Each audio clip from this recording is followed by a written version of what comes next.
Bismillahirrahmanirrahim. Assalamualaikum warahmatullahi wabarakatuh. Waalaikumsalam. Alhamdulillah. Nasta'inuhu wa nastaghfiruh. Wa na'udzu billahi min shururi anfusina wa min sayyiati a'malina. Wa may yahdihillahu fala mudilla lahu wa may yudlil fala hadiya lahu. Asyhadu an la ilaha illallah wa asyhadu anna Muhammadar Rasulullah. Allahumma shalli ala Muhammad wa ala ali Muhammad. Qala Allah Ta'ala, ya ayyuhalladzina amanu taqullaha wa qulu qawlan sadida. Yuslih lakum a'malakum wa yaghfir lakum dzunubakum. Wa may yuti'illaha wa rasulahu faqad faza fawzan 'azima. Amma ba'd. Jemaah sekalian, Bapak, Ibu, rahmatullah. Sampailah kita di bab al-zubdi wal wawa'i.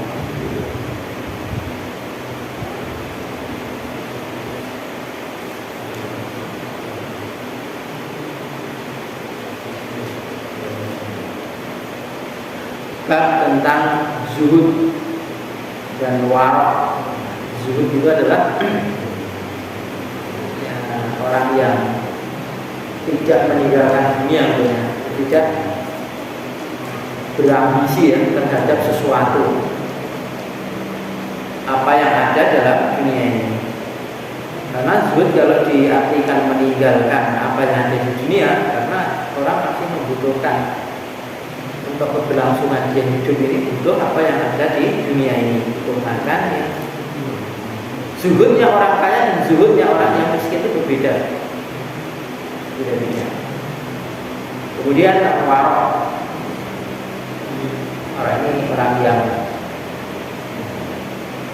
menghindarkan diri pada keinginan hawa nafsu yang yaitu takut akan terjatuh satu mahawan. Orang yang menjaga, yang berhati-hati supaya tidak terjatuh pada sesuatu yang haram. Wara'.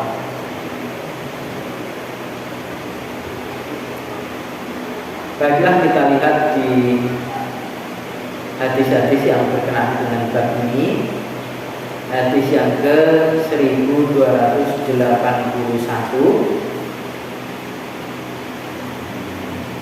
An Nu'man bin Bashar radhiyallahu anhu maqala sami'tu Rasulullah sallallahu alaihi wasallam yaqul. Dari Nu'man bin Bashar mudah-mudahan Allah meridhai keduanya, qala, aku pernah mendengar Rasulullah sallallahu alaihi wasallam, beliau bersabda,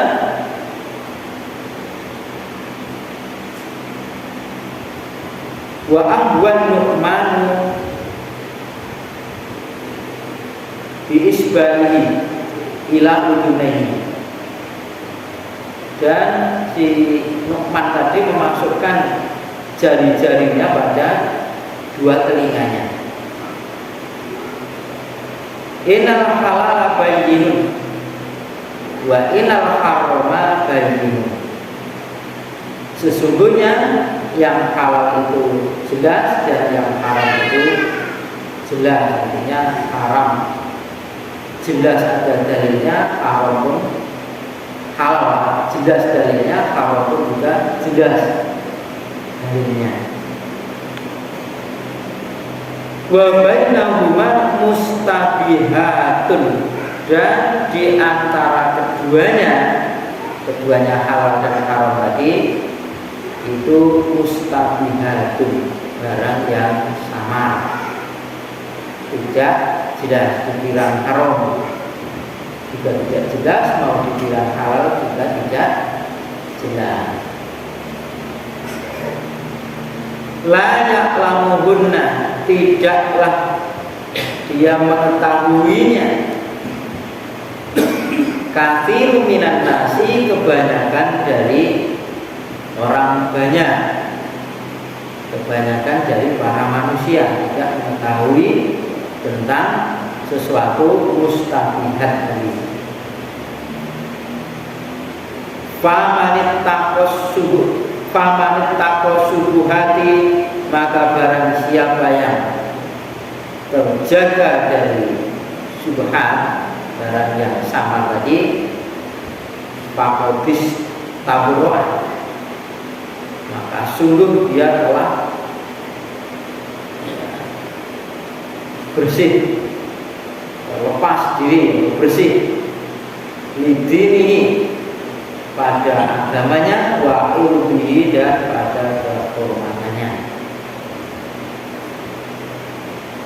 Wa man waqa'a fi syubhati, dan barang siapa yang terjatuh pada barang subhat tadi, waqa'a fil harami, dan itu terjatuh pada keharaman. Artinya subhat tadi sebenarnya haram. Karoi, seperti pengembala yang yar'ah, dia itu mengembala haulal khimah, di sekitar daerah larangan. Yusiku ayyaqa'afi, hampir-hampir bahwasanya dia itu terjatuh fihi, padanya, pada daerah larangan tadi.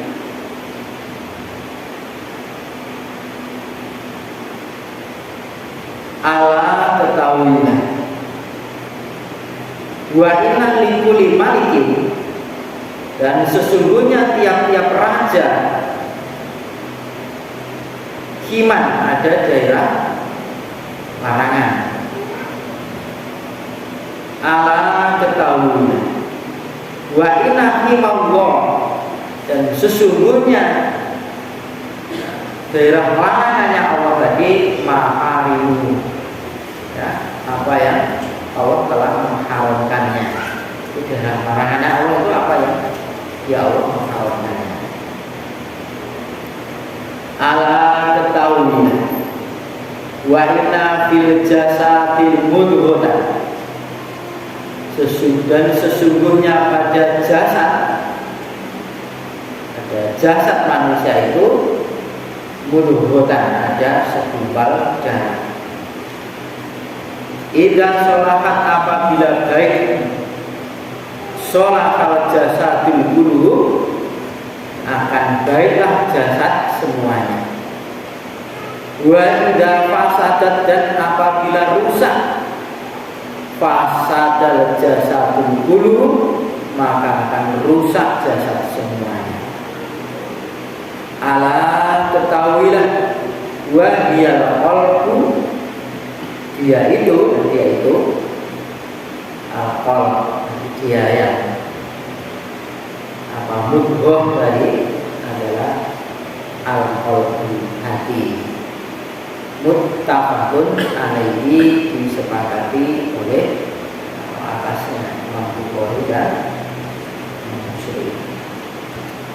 Nah, di sini berulang-ulang ya, dipakai dalil bermacam-macam, bisa dalil kehalalan, bisa dalil haruman, bisa dalil kekuasaan seorang penguasa raja, bisa dalil tentang syubhat dan lain sebagainya. Nah, hadis dari Nu'man bin Bashar tadi, ketika dia itu mendengar Rasulullah Shallallahu Alaihi Wasallam dan dia menyampaikan hadis ini, kurang tahu apa alasannya dia memasukkan jari-jarinya itu di ilaudunani, pada kedua telinga. Apa menyampaikan biar suaranya keras atau bagaimana, saya tidak tahu. Caranya pun tidak diterangkan di sini. Nah, hadis ini dia mengatakan bahwasanya sesuatu yang halal itu sudah jelas, artinya halal jelas, ya. Haram juga jelas. Barang sesuatu yang halal dan yang haram itu tidak sebanding, gitu. Masih banyak yang halal, nah, dengan haram. kecuali soal ibadah ya. Kalau soal ibadah, maka semua kalau kita kembali ke fikih, semua ibadah itu haram kecuali yang diperintahkan. Jadi kita tinggal kalau ini ibadah, ini sholat, ini puasa, atau hal-hal sesuatu yang lain, ini urusan sholat misalnya dan lain sebagainya. Ini gimana? Lah ada perintahnya mana? Enggak. Kalau tidak ada perintah kan tinggalkan, tidak ada perintah. Berbeda dengan makanan, semua makanan itu halal pada dasarnya, kecuali yang diharamkan saja. Nah, bahkan nanti akan kita dapatkan hadis bahwa di sini atau di mana ya? Tak ada. Kajian di sini ada di mana ya? Dapatkan. Jadi kalau kamu tidak tahu tentang daging, ya, itu soal Nabi diberikan hadiah oleh pembantu ya, daging, dinyalakan soal pemberiannya. Kalau tidak tahu ya sudah, sami Allah saja. Kamu namakan Allah artinya Bismillah saja, kamu Bismillahirrahmanirrahim, kemudian kamu memakan saja. Ada sesuatu yang tahu. Kalau kamu katakan haram, maka buktinya ada harus bayin. Kalau kamu katakan halal, bayin. Dan kembalikan ke hati. Kalau sudah hatimu ragu ya sudah, mustabihatun berarti ini perkara yang ragu tinggalkan. Wah ini daerah sana itu orangnya muslim, tapi 9-nya muslim. Sapi daging ini tadi orangnya jilbaban, ya, apalagi kalau kata muslimah rapat sekali ya. Ikhtiarnya memang seperti itu, tidak sembrono. Artinya meskipun lebih mahal sedikit, tapi kita dikenal dengan mereka itu adalah pakaian-pakaian kaum muslimah, ya sudah, usahanya seperti itu.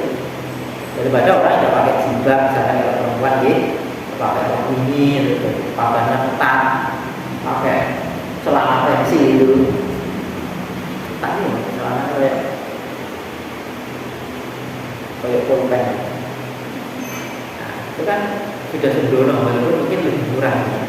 Apalagi daging yang di pasaran harganya tidak wajar, ini perlu tidak sapi. Daging sapi harganya 100, jadi orang-orang jual 60.000. Nah, tidak ukuran, itu subhat itu hal seperti ini. Tidak mungkin ada orang pedagang yang ingin itu ya. Nah, kebanyakan orang itu layak lamunna kathirun minan nas. Sungguh mereka itu dari perkara mustabihat itu adalah kebanyakan manusia tidak mengetahuinya. Tidak mengetahuinya adalah mereka sembrono, jual saja, pokoknya dapat gitu. Dulu pernah di Jogja, pondok itu, kiainya itu nyalep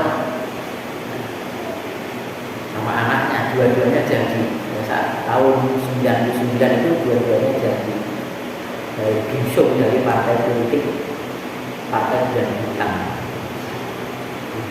Ya sekarang dia modal hutang naik, biasa teman.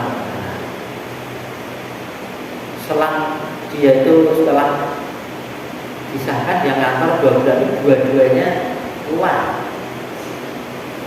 Bilang sama saya, tidak bisa bersifat di sana itu ya, ngersi WC tidak nyemplung WC ya itu tidak ada. Lah gimana tuntutan duit yang tidak jelas ditolak, justru banyak musuh. Kalau diterima banyak tempat tadi ya itu lagi ya, keluar saja, dibagi-bagi duit luar biasa. Lalu lah ini ya jatuhnya ini ini barang tidak jelas kan, bisa diruntun ya gitu. Soal dari mana soalnya, kalau soal harta kan apalagi dapat dari mana, dibelanjakan untuk apa. Nah, kebanyakan orang nggak tahu soal itu, nggak apa ada membeli segala macamnya. Nah, Padahal famanin takosubuhati fakofistabo. Ya orang yang terjaga dari barang syubhat itu dari istibrak ya masa kesucian dalam di kitab haid itu kan istibrak itu dipakai perempuan yang habis nimpas sudah bersih bisa dipukuli ketika dia sudah istibrak sudah bersih. Ini enggak. Artinya kalau dia mampu meninggalkan barang yang meragukan akan hatinya, maka bersihlah agamanya juga kehormatan sebagai seorang muslim. Dia bersih, tidak dijadikan orang-orang itu paling belum kayak ini tidak akan hitung-hitungan, tidak akan terjatuh kehormatannya di hadapan orang-orang kafir atau orang-orang yang menginginkan dia itu untuk diajak menghalalkan dalam satu yang haram mereka. Akhirnya kalau orang muslim kan niko mawon purun lah, niko mawon purun maaf loh, jenengan buatan, akhirnya jatuh ya. Tetapi sebaliknya, wa man waqa'a fi syubuhati waqa'a fil haram, maka barang siapa yang terjatuh dari barang syubhat dia melanggar, menerjang, apalagi jarak dia, maka sebetulnya dia itu terjatuh barang suatu yang haram, tidak jelas. Digambarkan di sini seperti seorang penggembala yang dia mengembalakan penggembalaannya itu di sekitar daerah larangan. Namanya larangan. Daerah larangan. Di garis garis bukan milik siapa-siapa. Mengembalakan daerah di larangan. Itu kan sudah jelas namanya daerah larangan ada di hampir bahwasanya ya dia terjatuh padanya lah. Yusiku tadi hampir tadi jatuhnya itu haram kalau yang dia tadi meh haram lagi. Sebenarnya tidak haram karena jatuhnya kepada barang yang syubhat. Dan tidak jelas. Sampai di sini ketahuilah dan bahwasanya pada tiap-tiap raja itu punya daerah larangan. Raja yang bebas dia kemana-mana itu masih ada larangan. Raja kuasa masih ada batas larangan. Lah kalau Allah Ta'ala yang raja di raja, Al-Malikul Haq, Allah Ta'ala itu raja yang betul-betul hak, tidak terbatas ada larangan. Allah Ta'ala itu sekehendaknya kaifayasya Allah Ta'ala itu pun punya daerah-daerah yang terlarang. Nah, larangannya Allah itu sesuatu yang diharamkan tadi.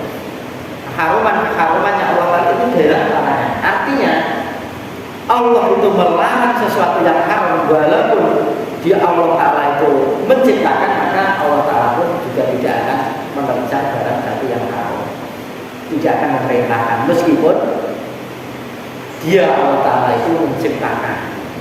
Allah menciptakan babi, Allah menciptakan anjing, bukan untuk dimakan, bukan untuk dimakan ya. Nah, terus yopo lah ini kok diciptakan barang tidak bisa dimanfaatkan, ya sudah, paling tidak ujian buat orang-orang beriman. Kalau memang tidak ada menciptakan hal yang haram, mestinya tidak ada larangan, semua halal. Makanya ada halal, ada haram. Kemudian mabola kita ada bagian. Apa-apa yang diciptakan oleh Allah Ta'ala tidak ada barang yang tidak berguna, pasti berguna. Tidak berguna buat kita, tapi yang lain berguna. Barang yang menjengkelkan buat kita sebenarnya tidak menjengkelkan buat yang lainnya. Semua yang diciptakan oleh Allah Ta'ala itu pasti ada manfaatnya, cuma kita tidak tahu saja. Diharamkan buat kita karena sebagai ujian. Dan terus main dalam sekalian, kuncinya di sini. Ketahuilah bahwa sesungguhnya di dalam jasad manusia ini, dalam tubuh manusia itu ada sebuah darah. Ini kepala daerah ini yang memegang peranan penting yang akan menjadikan baik dan buruknya semua perbuatan. Sampai di sini dijelaskan juga sholahal jasadul qulub wa idza fasadat fasadal jasadul qulub. Kalau segumpal darah itu baik maka semua jadi baik. Padahal cuma segumpal ya sah, segenggam ya. Itu arumnya itu sah. Semuanya, ucapannya, perbuatannya dan lain sebagainya. Ya, itu. Atau jelek juga jadi jelek. Apa itu? Dijelaskan Allah wahiyal qalb. Qalbu bukan kalbu. Kalau kalbu itu anjing, tapi kalau pakai kol. Nah, ketahuilah bahwasanya itu hati. Kalau hatinya baik, maka semuanya baik. Ya orang ini perbuatan jelek, hatinya elek. Yang dimaksud jelek di sini bukan organnya. Bukan organ tubuh hati ini bukan, tapi hati yang dimaksud adalah fungsi hatinya. Fungsi hatinya itu jelek ya. Jelek ya sudah. Hati ini kayak raja itu yang memerintahkan begini itu dan lain sebagainya. Sudah hati mati sudah tidak bisa merasakan. Nah, kalau orang-orang yang beriman itu mau berbuat sesuatu yang tidak baik itu sudah rasanya naik risih ya. Orang yang kebiasaannya berbuat baik kemudian berbuat satu kejahatan itu dia itu risih. Sebagaimana orang yang berbuat jelek ketika diajak kebaikan itu awal-awalnya juga risih. Karena apa? Orang baik itu orang bersih. Jadi mau menyentuh kekotoran itu risih. Sebagaimana orang yang jam kotor mau di tempat yang bersih itu dia juga risih. Sama saja. Kayak orang yang kerjanya itu mungkin diukur ngangkul sawah kayak saya ini petani ini, mungkin kalau tidak membersihkan dulu dikasih tempat kursi yang bagus itu malah tidak mau, dikasih bersih itu tidak mau, tempat kotor. Sebagaimana orang yang bersih, pakainya bersih, yang badannya bersih, disuruh duduk di tempat kotor itu juga tidak mau. Hati itu ya, jadi hati ini tuan rumah. Sementara apa yang kita masukkan ini adalah tamunya, tamu-tamu. Masukkanlah kebaikan-kebaikan yang ada dalam hati kita ini. Biar nanti kalau rumah juga baik. Kalau saudara kita di jamaah tabligh itu bikin perumpamaan. Hati itu kayak gelas katanya. Kalau diisi kopi nanti keluarnya juga kopi, diisi teh nanti juga teh. Nah, ada gitu. Jadi diisi yang baik itu nanti keluarnya juga baik, diisi yang jelek nanti keluarnya jelek. Oh, banyak juga orang-orang yang mau meninggal dunia itu juga sebutan-sebutan itu kebiasaan-kebiasaan yang jangan dalam hati. Sebagian juga seperti itu. Untuk jaga hati ini, rasakan ya. Orang-orang beriman itu sudah ada rambu-rambunya tersendiri. Intinya kita sekuat tenaga bisa-bisakan kita itu untuk mengikuti apa yang telah diperintahkan oleh Allah dan Rasulnya. Jadi Fa'idha nahaytukum an syai'in fajtanibuhu wa idza amartukum bi amrin fa'tu minhu mastata'tum. Rasulullah SAW, apa-apa yang aku larang pada kalian itu dari sesuatu kalian tinggalkan, yang salah. Aku ini memerintahkan kepada kalian satu perintah, maka faktu minhu mastata'tum. Kalian datangi, kalian kerjakan penuh sekuat. Kalau kuat ngangkat 50 ya harus jangan 50. Kuat sekitar harus ngangkat sekitar. Gambarannya itu, jangan kuat sekitar ngangkatnya 50. Ini yang efeknya itu kebaikan-kebaikan, karena nanti akan memanen buat kita.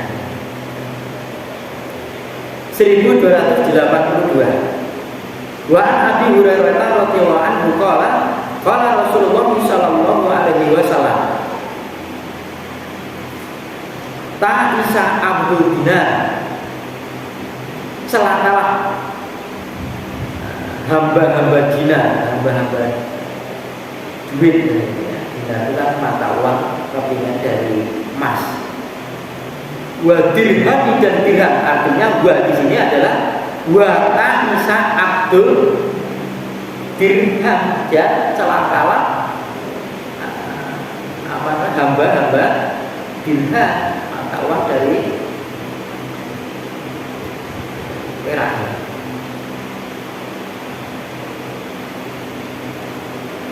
Wal qatifati, qatifah itu jenis kain yang bagus kan, ini dinisbatkan dengan sutra, kain sutra.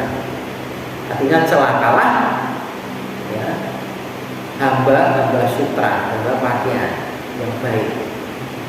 Inuk tia rodiya wa illam yu'talam yardo akhrajahu Bukhari.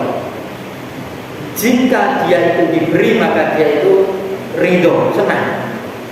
Dan jika tidak diberi maka dia tidak senang. Banyak orang begini. Jadi celaka betul, celaka seorang menghamba kepada duit, ya, atau menghamba kepada harta, celaka menghamba kepada pakaian. Karena mengatakan aji rokok, seorang menghormati karena pakaiannya. Ya boleh jadi, sebenarnya tidak apa-apa. Pakaian bagus itu kan udah, artinya lewat itu. Inna Allah jamalun yuhibbul jamal. Allah Ta'ala itu maha bagus dan menyukai barang yang bagus. Artinya ya wa amma binikmati rabbika fahadits. Dalam ayat itu, dengan apa-apa yang nikmat Allah berikan kepada kita itu ya ceritakan. Bentuk digitalnya pakai. Kita bekerja tujuan untuk beli pakaian, untuk ibadah, semuanya rentetan daripada ibadah ya Allah Ta'ala. Sehingga kerjanya itu dapat pahala. Bekerja untuk mencukupi mahisha, ya, anak istri sebagai sabilillah, semuanya dapat pahala. Satu suapan, dua suapan, yang kita suapan kepada anak istri itu pahala buat kita. Ini semuanya itu berpahala bagi orang beriman. Ibadah yang tidak khusus. Maka kalau bekerja di ibadah ya kerjanya harus benar. Kerjanya ibadah kok nyolong ya. Dia tidak sadar dalam ibadah, ya. Kemudian mengabdikan dia harta, kemudian pakaian, menjadi kebanggaan, ya. Cirinya dia kalau diberi dia senang, kalau tidak diberi dia tidak senang. Jadi dia ridho dan tidak ridho itu karena diberi. Dan biasanya orang ini tidak bisa membedakan kejelekan dan kebaikan. Asal diberi dia memuji dia yang baik. Buzur yang luar biasa, ya.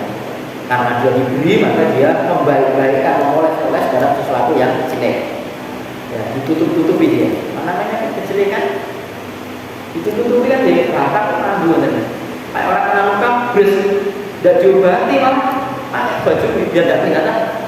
Ya lama-lama kan membusuk lagi. Mestinya barang sesuatu yang jelek itu jadi ditampakkan. Cara menampakkan pun dengan dalam Islam itu gitu.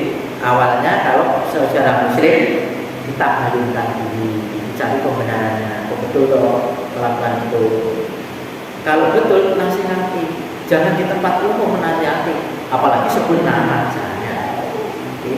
Nanti akan terjatuh kehormatan dia. Jangan, apalagi orang-orang yang bukan dibuka di mata masyarakat. Nantinya dia diajak menyepi atau pergi ke rumahnya, sekiranya tempat sepi, nasihati dia dengan berkemauan baik kepada orang lain. Jangan malah menjadi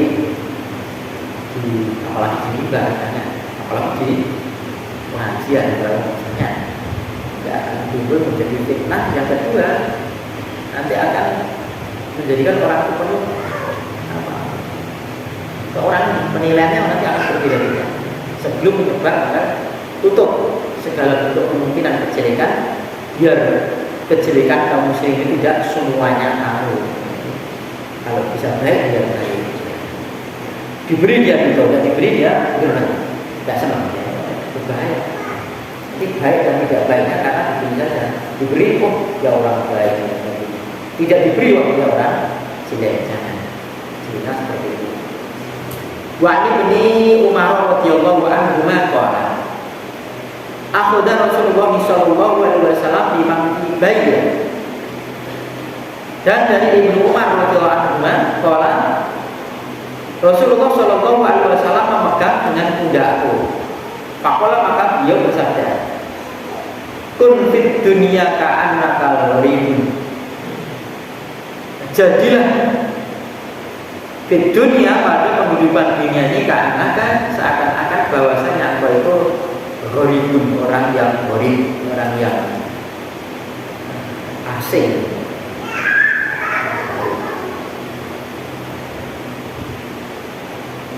Ya, di Solo itu ada supermarket yang dimiliki di daerah kampus itu ada burugan, Nah, sering sana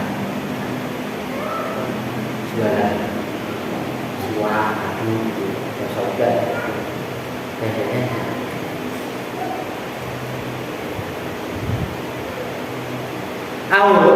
abilus sabilin atau seperti orang yang melintas pada jalan.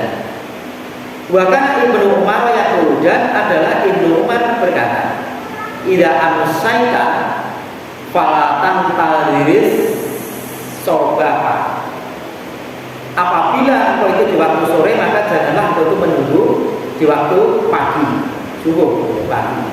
Wa idza asbahta, dan apabila di waktu pagi, falatan tadir, maka janganlah engkau itu menunggu al-masa'a di waktu malam. Masa itu adalah makan malam, biasanya dipakai waktu makan setelah habis isya. Waktu dan ambillah min sihatika, dari waktu sehatmu, lisakomika, dari pada waktu sakitmu. Wa min hayatika, dan dari hidupmu, limautika, untuk atau pada kematianmu. Akhrajahu Bukhari. Ini juga berulang-ulang dari Ibnu Umar. Ini beri nasihat kepada Rasulullah ketika itu dipegang budaknya, lulus itu. Umar ya, konflik dunia ka'anaka waribu awal bisa dulu. Jadi di dunia ini orang asing saja lah. Jangan sum'ah, jangan menampak-nampakkan, jangan menonjol-nonjolkan kebaikanmu kepada orang lain. Janganlah kamu tunjukkan apa yang kamu lakukan itu dengan orang lain. Kan itu penting. Jam 3, jam 2 itu ya monggo tahajud ya itu. Di monggo. Oh, bela aku dia. Akhirnya orang baca terus jangan berbuka hati. Bangun tidur berarti masuk bawahnya. Apalagi lawan jenis, apalagi janda atau yang mana. Kalau itu apa jujur. Namun dulu tahajud dia tidak baik.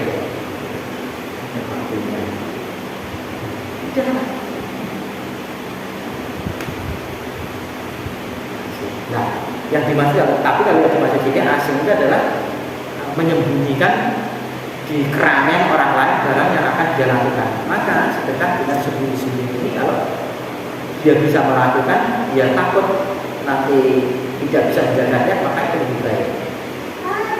Asing, atau orang asing itu ya orang sembrono, orang pendatang itu tidak sembrono. Banyak tanya kebiasaan di sini, bagaimana jalan ke sana, bagaimana biar dia tersesat, jalan sebagai itu. Atau orang di melintas jalan, orang melintas jalan kan tidak nyelonong saja, tolak-tolak itu aman apa enggak, ya, menyelamatkan atau tidak.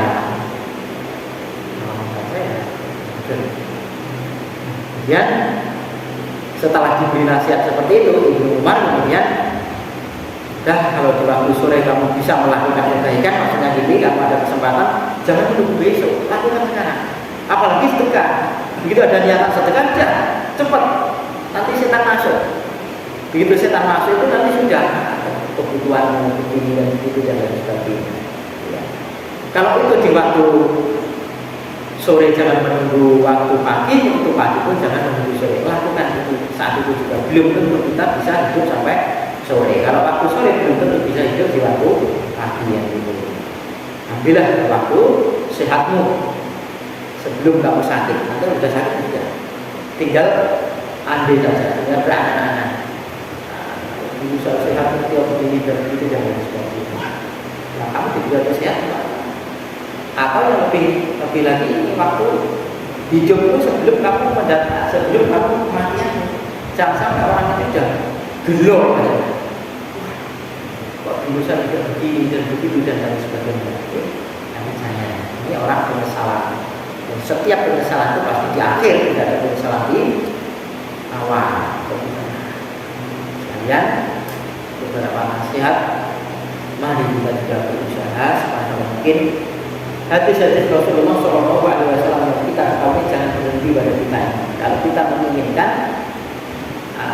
pahala jariah, pahala yang terus mengalir, itu kita sampaikan kepada orang lain menyampaikan orang lain, orang menyampaikan terus, kita pun akan mendapatkan kiriman pahala dari sebab kita menyampaikan kepada mereka. Jangan berhenti meskipun kepada anak-anak kita, kepada istri-istri kita, kan gitu. Kalau enggak, bacanya jangan di rumah, habis syukur. Baca saat ini, baca misalnya, bacanya artinya didengarkan oleh anak istri kita. Pak aku belum ada, alhamdulillah.